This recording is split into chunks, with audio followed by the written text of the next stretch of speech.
Magandang umaga sa ating lahat. Sumating ang biyaya ng ating Panginoon, tayo po ay patuloy na nag-aaral sa aklat po ng Romans. At nung nakaraan nga po, bilang pag-review, nakita natin na maraming bagay ang dapat unawain ng tao. Sa daigdig dito, palaging sinasabi sa atin, ang Diyos ay pag-ibig, nagpapatawad. Ang Diyos ay nagkakaloob, nagbibiyaya sa sinong lumalapit. Tama naman po yun, at yun po ang katangian talaga ng Panginoong Diyos. Ngunit, ang nakaraan na pag-aralan natin na yung mabubuting bagay sa Diyos po yun, lahat ng mabuting bagay, ikaloob ng Panginoong Diyos. Pero yung lahat ng masasama na nakikita natin, sakto sa mga kapatid, sabi rito sa English, wrath of God. Napupot ang Diyos sa mga ganyan. Hindi pwedeng konsintihin ang mga masasamang gawa.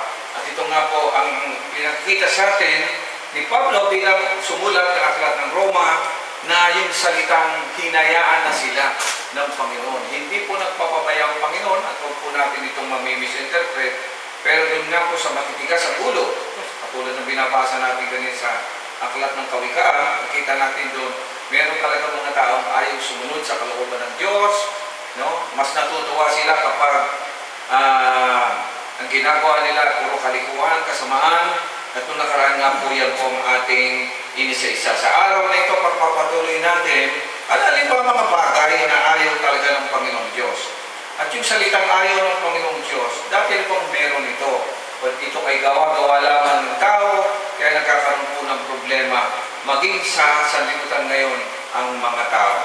Saglit tayo nanalangin at tayo po ay humingi ng gabay sa ating Panginoon, dakilang Diyos. Maraming salamat sa araw na ito. Binigyan po ninyo kami ng magandang panahon at magandang pagkakataon upang muli matuto, mag-aral ng iyong mga salita. Provide us with knowledge, better understanding, Panginoon, upang lalo po namin magkaroon po kami ng kaunawaan, magkaroon po kami ng tibay ng aming pananalig sa iyo at pananampalataya. Umadalangin po kami ng iyong pong biyaya at dalangin namin iyong pong gabayan ka sa matapos ang pag-aaral nito. Maraming pong salamat in Jesus' name. Amen and Amen. Ang aklat ng Roma ay isang thesis, no? Isang pagsisiwalat ng mga bagay patungkol sa katuruan o doktrina ng Panginoong Diyos. Isa ito sa pinakamahirap unawain dahil may mga bagay dito na nakapaloob at alam kong tanging ang pagbibigyan ka lamang ng spiritual understanding ng Panginoon tsaka mo lang ito lubos na maunawaan. Pag sinabi kong maunawaan, naintindihan mo tapos nagagawa mo. Dalawa po kasi yan eh. Pag dumating sa iyo pagkaunawa, ang susunod na mangyari, magagawa mo yan. Kaya lang naman hindi po nagagawa ng tao ang may niutos ang Diyos. Ako naniniwala hindi nila ito lubos na naiintindihan. No? Hindi nila naiintindihan. Kasi kung naiintindihan mo yan, susundin mo yan. Ang magkapisan kasi, ang lalo tingin, pag Tagalog ang binasa mo, translation lang ako kasi ito eh. No? Translation. Ibig sabihin, kailangan mo tingnan kung ano talaga ang meaning ng mga salita niyo. Bagamat ang sinasabi ng Panginoon sa Biblia, ang salita ko ay hindi mahirap intindihin. Hindi mahirap sundin. Sinabi po ng Diyos yan. Kaya alam po magkamisan nga may mga translation dito na medyo lihis. Kaya nga ito ay ating binabalik-balikan inuunawa, mga kapatid. Sa verse 18 muli, sabi doon bilang konting review, sabi sa Tagalog, maganda yung pagkakatang nahayag mula sa langit. So this is a heavenly treaty, no? Treatise. Ayan na. Ay nahayag mula sa langit, mula po sa langit, ha? Hindi po ito dito sa atin ang galing. Amen? Hindi po ito gawa-gawa ng tao, hindi ito pinag-usapan ng tao, hindi ito, tawag dito, parang sa atin kasi gumagawa tayo ng batas eh. Na? Batas. Nung lang magkamisa, nagkakabutas-butas yung mga batas. Dito mga kapatid, pagkaling sa langit, ibig sabihin it is final. Kalooban po ito ng Panginoon. Ano ang kalooban ng Diyos? Mula sa langit,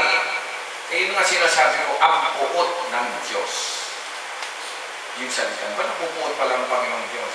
Ayan nga ang sinasabi natin, yung last of that, huwag natin mamisinterpret na ay para di palang tayo yan. Ano katangian ng tao? Mudi-mudi ba? Misa mabait? Misa suplado? Ganun po ba ang Diyos? Kasi yung napupuot din pala ang Panginoong Diyos. Kaya nga ito nililinaw mga kapatid na may mga dahilan kung bakit nababanggit ang salitang ito. Sabi rito, saan daw siya napupuot? Sa lahat ng kalapas-tanganan at kasamaan. Uy, di ba tayo? Napastangan tayo masama. Hindi pa rin mo doon natatapos. Yung kasunod po ang ating basihan. At sabi rito, sino ang may napastangan at masama? Ng mga taong sumisigil sa katotohanan sa pamamagitan ng kanilang kasamaan. Yes, ito po ang maganda. Ang sumisigil o ang nagiging masama, ayon sa punto rito, yung alam mo na yung totoo. Mabuti pa yung bata, kaya ang bata hindi pwedeng i-charge sa korte kasi yung innocence, wala pa talaga siyang alam. Naintindihan niyo? Dahil nga kami nagpapatupad ng batas sa barangay, pag ang age ay 17 pababa, hindi mo pwede silang basta-basta i-charge sa korte. Kasi hindi pa sapat yung kaalaman na. Amen. Eh lalo na kung 13 years old pababa, wala pa rin. Lalo na kung 7 years old pababa. Kaya, bakit ito? Ito yung mga bracket, mga kapatid ng edad, na binibigyan ng puntos pagdating sa mga kaso, mga paglilitis. Like for example, pag 7 years old, tsaka lang pwedeng mamili ang bata kung, halimbawa sa paghihiwalay ng mag-asawa, kung sino ang gusto niyang samahan. Pero pag below 7 years old, kasi wala pa siyang isip. Kanino na pupunta? Tama ang ng batas sa kustodiya ng magulang na babae. Kasi siya nagsilang. Siya nakakaunawa sa kanya galing. Amen ba mga kapatid? Pero pag lumagpas ka ng 7 years old, yung bata mga kapatid, kaya nga ang grade 1 natin, ganun dati, di ba? 7 years old, grade 1 eh. Nagsisimula ng makaunawa siya. Nalalaman niya na ngayon kung anong unti-unti ang tama at mali. Kaya pwede na siya magdesisyon kung kanino siya sasama. Nanay nga niya nagsilang, nagpalaki, pero sama naman ng ugali. Hindi rin. Pipiliin ko yung tatay ko. So, meron na siya ngayong karapatan pagdating doon. Banawa, sino pipiliin mo? Nanay mo, tatay mo. Ilan taon ka na? 13 ka na? 13? 14? Ha? 16. Oo. Sino pipiliin mo sa tatay at nanay mo? Mag-ingat ka. Hindi, ganun po yung mga kapatid. Walang batas, no, na nagpapasama sa tao kasi ang trabaho ng batas, ipaunawa sa iyo yung advantage nito. Ganun din dito dahil ang batas ng tao ay binasa rin sa batas ng Diyos. Makikita natin, kaya nga dito iluna na katotohanan, makikita natin saan, alala nyo saan? So, magitan ng lahat ng kanyang nilikha. Diba? Napag-aralan natin na lahat ang gusto mong malaman patungkol sa Panginoong Diyos, ugali ng Panginoong Diyos. Sabi lang makikita, pinasa natin yun na ay malinaw na pinahayag saan? Sa lahat ng kanyang mga ginawa. Kaya wala na rin tayong maidadahilan na hindi natin kilala ang Diyos o hindi nagpakilala ang Diyos sa atin. Kahit sa daigdig na ito, kahit sabihin mo gano'n siya kasama, gano'n siya talagang nilalabang niyang lahat ng batas, tanungin mo siya sa kanyang buhay pa, brad, sis, limisan ba hindi mo nalaman ang patungkol sa Panginoong Diyos? Alam niya yun eh. Doon nagagalit ang Panginoong Diyos, yung alam mo na tama, alam mo na nagaling sa Diyos, pero kinukontra mo. Ang word na ginamit dito, paniniil. Yan. Sumisiil saan? Sa katotohanan. Sa pamamagitan ng, siyempre, kanilang kasamaan.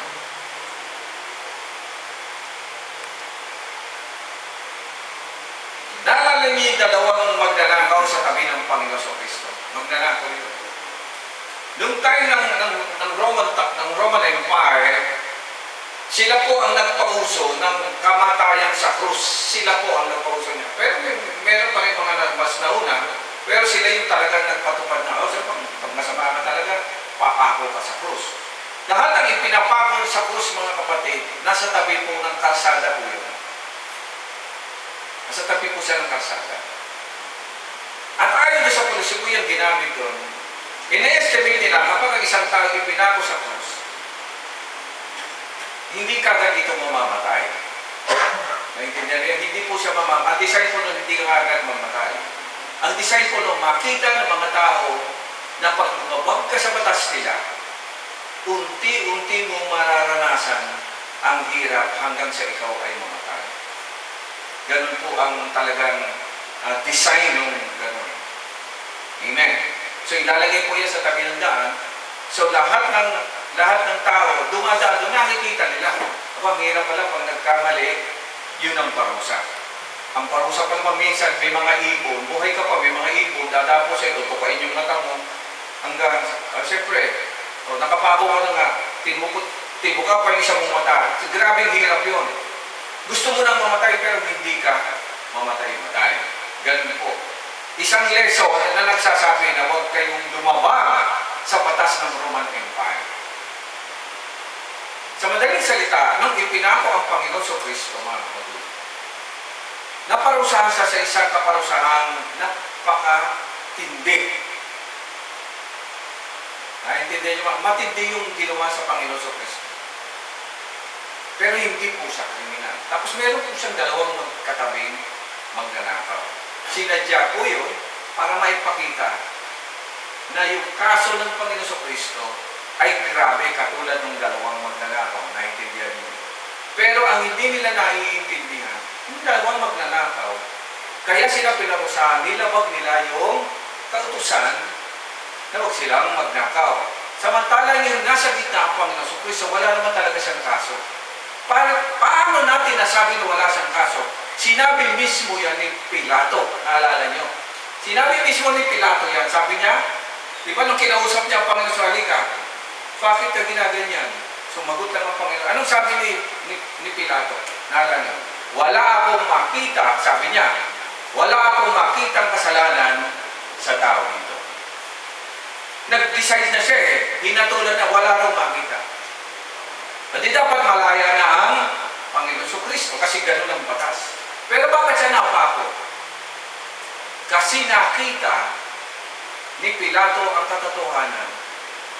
Nakita ng tao ang katotohanan. Pero katulad na sinabi, siniin nila. Ano ba yung sa English din? Pakihan mo sa English.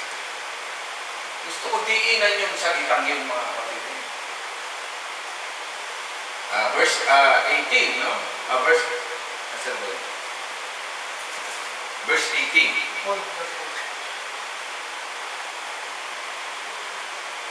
Yan. Yun, no? Behold! So, masaklap ha, mga kapatid. Wala kang pinatatamaan ha. Behold the truth in unrighteousness. Akalain mo, alam mo kung ano yung totoo. Alam mo yung tama. Pero, kino-kontra. Wala na yatang pinakamasama sa daigdig na ito. Gagamitin mo yung katotohanan para pabulaanan mo ang mali. Sabihin mo, di, mali yan eh. At kitang-kita mo yan sa korte. Amen? Hindi lahat ng tumitistigo noon nagsasabi ng alam nila yung ano yung totoo.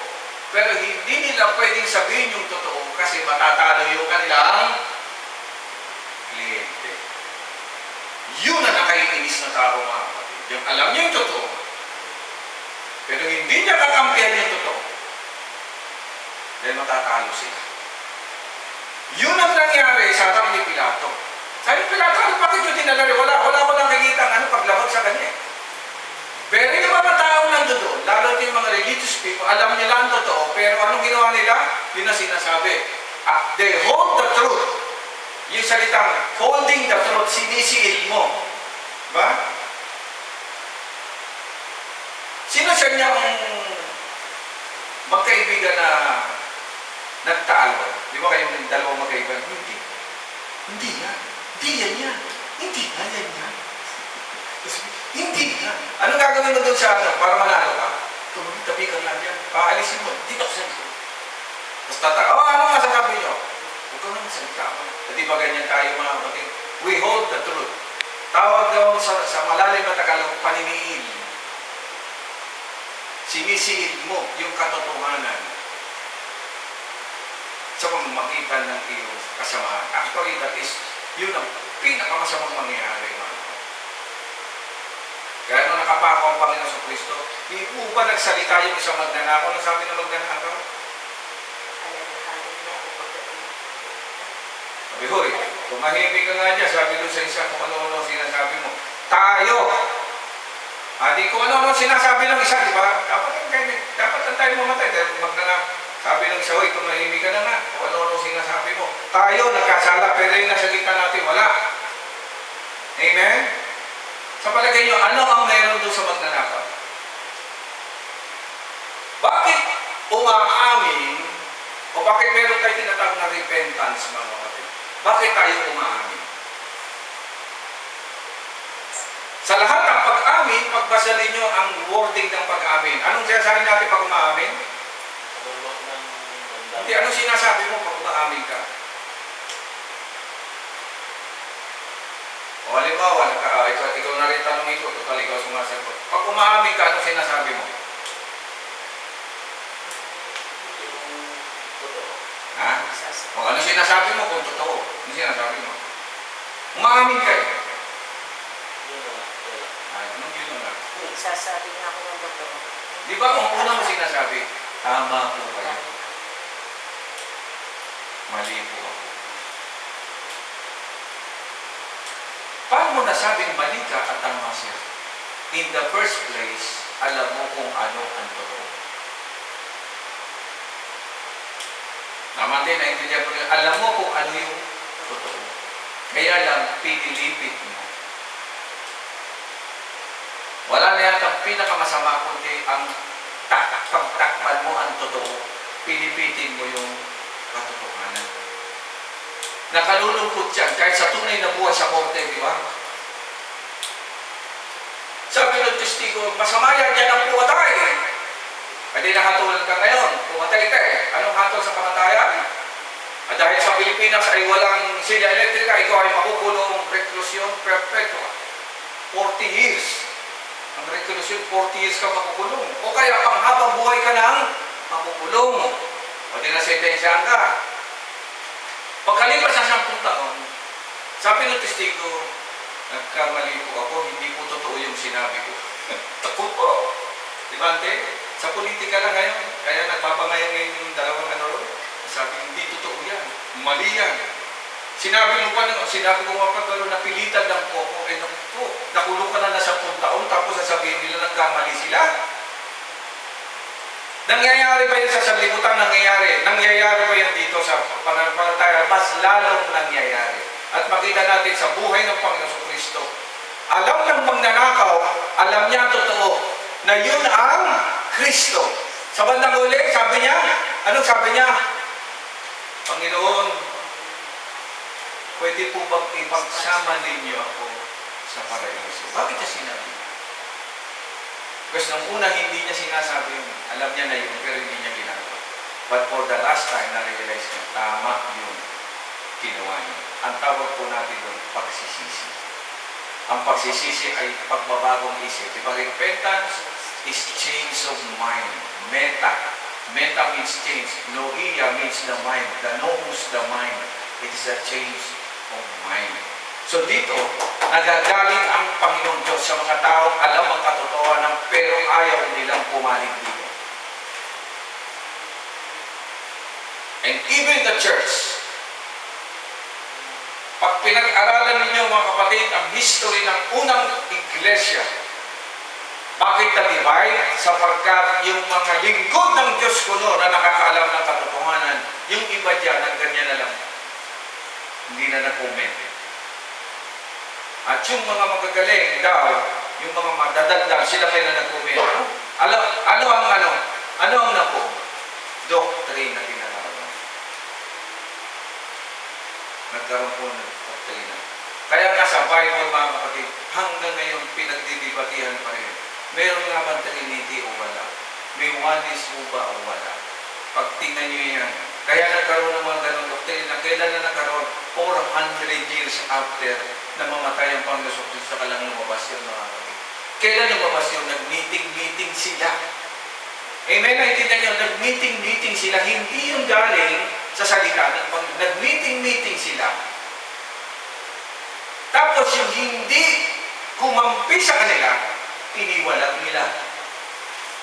Yung kumampi sa kanila, yun ngayon ang bumuo ng tinatawag natin mga ganyan. Doctrine ng Trinity, ng oneness, hanggang ngayon nandito pa rin. Kaya nga ako mga kabilang pastor, hindi ko dinidiscuss dito.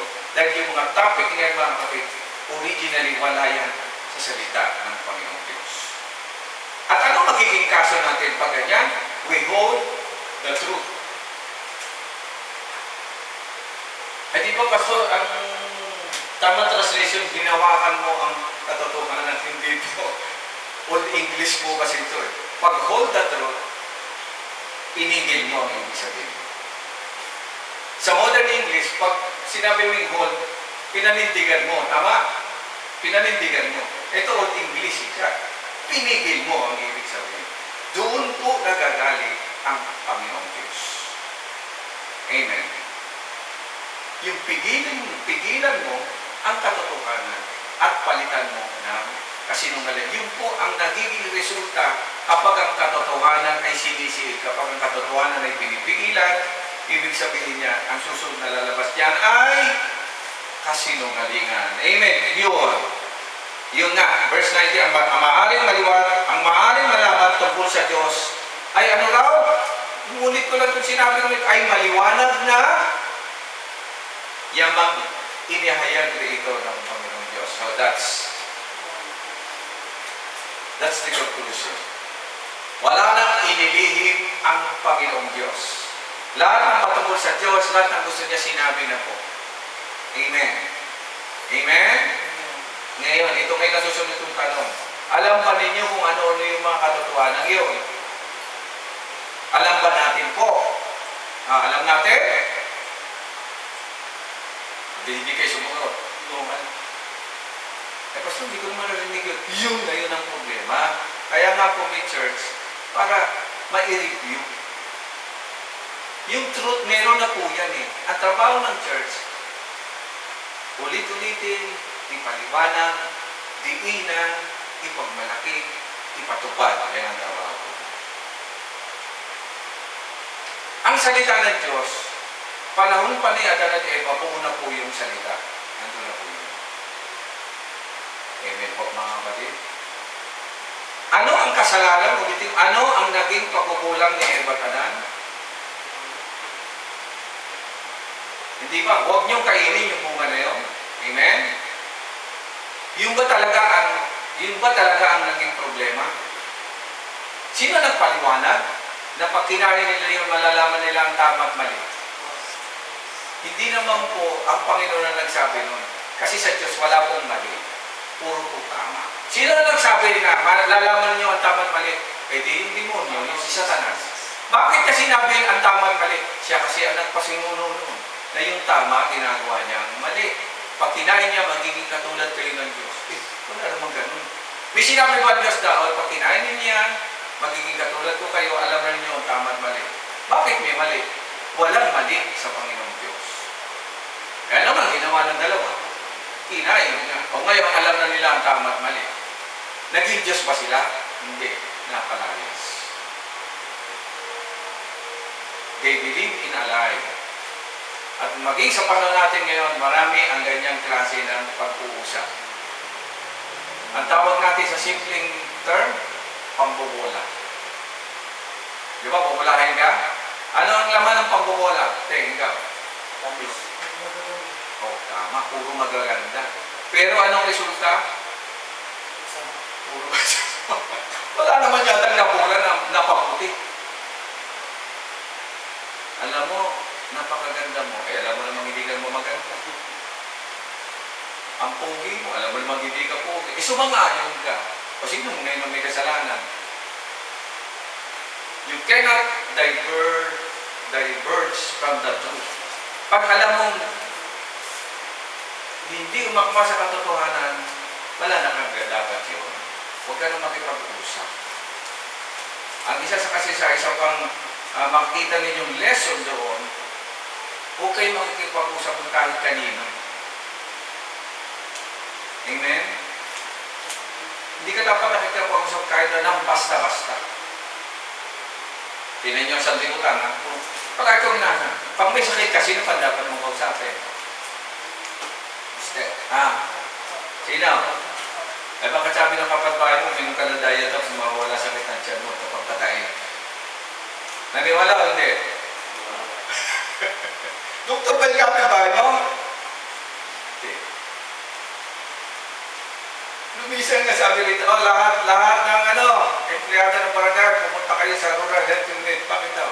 Magpa-check up kayo, magpa-check up kami lahat. Obligado kami. Pila-pila.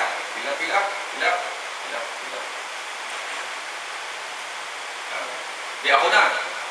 Tawag. Meron na ako ba kayo maintenance? Wala po eh. Tinitingnan ako. May sakit po ba kayo? Wala po. Tinitingnan na ako ng doktor. Natatawa na lang ako. Ilan taon na po ba kayo? 62 na po. Ganda pa po pala yun. Meron po pala akong problema, Dok. Sabi niya. Yan na yan, doktor yun. Anong problema mo? Nagpapagpitit po minsan eh. Sabi niya. Sabi niya. Kailan ka nagpapagpitit? Umiinom po ako ng kape kahit acidic. Sabi niya, solusyon niya, huwag umiinom ng kape. Mawawala kaya, sabi niya. Siyempre, doktor siya. Alam niya yun. Sabi ko, tama pa. Kaya pala pag di ako umiinom ng kape, okay lang. Pag inom ka ng kahit na konti na gano'n, hindi tama si doktor siya. Siya ang umiinom. Ito na yan. Tsaka ano po pala, meron po ka ng para sa ugat.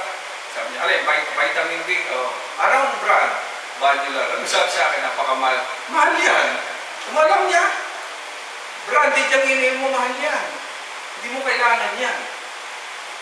Pumunta ka doon sa humingi ka na lang. Di ba? Ang ganda. Hindi ka na bibili. Hihingi ka na lang. Sabi ko, hihingi ko pa, oo. Bibigyan ka tagseta. Tsaka ito, pag nag-a-acid, kung mag-ano naman, nagre-reseta sila ayon sa kasalukuyan mong alagayan. Kung di mo naman kailangan resetahan ka ba? Ganun po ang Diyos. Ginawa tayo ng Diyos. Amen? Kilala tayo ng Diyos. Hindi ka niya bibigyan. Sabi? Ano raw? Hindi ka bibigyan ng pagsubok. Di ba nabasa niya? Na hindi mo kaya. At sa bawat pagsubok, kasama naman yung sagot. O yun ang problema ng tao. Ang problema ng tao, pinipigilan niya yung katotohanan. At gusto pa niya magtanong sa kapitbahay kaysa doon sa kanyang Panginoong Diyos. Amen. Pastor, di po ba naman pag sinabi ng kapitbahay, uminom ka ng ganito, gumaling naman ako. Gumaling ka nga. Nasaan na ngayon ang pagtitiwala mo? Doon, sa kapitbahay. Pupunta ka pa ba ng doktor? Hindi na. Sino dapat mong pinuntahan? Yung doktor, hindi yung kapitbahay. Pero gumaling ka sa kapitbahay, kaya pinaliwala mo yung katotohanan. Nandun dapat sa doktor. Unang-una, magastos talaga. Totoo ba yun, magastos? Hindi po. Dahil ang gobyerno natin, naglagay ng mga doktor para doon ka pumunta libre. Amen. Ayaw mo lang pumila. Kaya nagpupunta ka doon sa mga mamahalin kasi magagaling ka. Amen ba mga kapatid? Pero doon ko na-realize mga kapatid, kapag gobyerno na pala ang empleyado, hindi kumukuha ang gobyerno ng pipitsuging mga empleyado. Tama po ba, sir? Hindi po talaga. Lalo sa field ng medicine, pag hindi ka graduate ng UP, College of Medicine, hindi ka nila tatanggapin. Kahit sa graduate, sa UST, hindi basta-basta.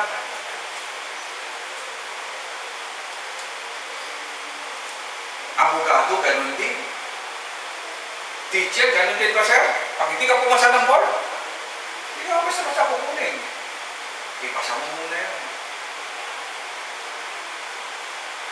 Yun ang katotohanan. Minsan napilipit sa ating isipan kasi nakikita natin sa kalagayan, pangkalahatan sa daigdig. Ako nga, nung nabuksan ang isip ko dyan,